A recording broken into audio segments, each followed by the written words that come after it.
Moving on, let's go ahead and let's talk about Salesforce and SAP. Now, Salesforce's executive, Keith Block, actually told an audience right here in Boston back in 2014 that his company would be passing SAP as the largest enterprise applications company in the world. Now, 2 years later, SAP's yearly revenue of $23.7 billion, significantly higher than Salesforce revenue of more than $6.7 billion.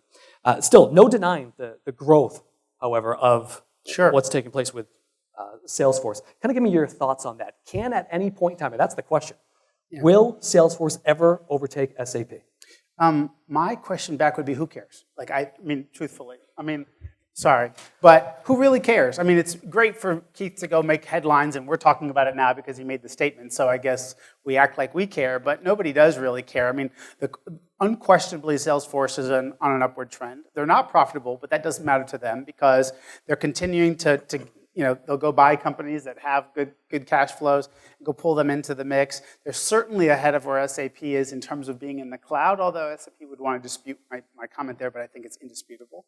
But I think they're not really on the pulse of where some things are going. I mean, Salesforce has a wonderful business. They've always been really innovative, and they'll want to tell you that that's their big core competence. But if you look at what SAP has with HANA, you look at what IBM has with Watson. You look at about kind of where this whole world around data is going. Salesforce certainly has a gigantic repository of data, but they don't necessarily, I don't think, have the most the best way to go tap into that per se. So I think SAP is building that business, and they're also coming along competing them. They decided, we said this 3 years ago. I told you on this show that when SAP decided to go get into this customer experience game, it would be game over. Not sure that it's game over, but they definitely have tried to come into the game now. They bought Hybris.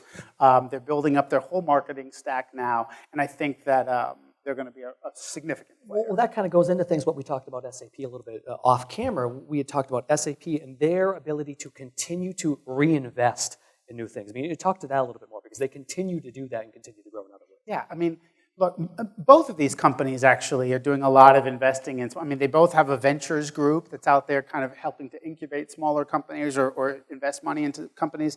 But SAP just has a hell of a lot more cash flow. I mean, it's incomparable, the cash flow that SAP has versus a Salesforce. And given even what we said earlier about the cloud model and stuff, Salesforce just can't get ahead of it. So SAP has a lot more money to go throw into things, and they can make a lot of bad purchases, and it doesn't really matter. It doesn't show up on the radar. Whereas I think Salesforce has to make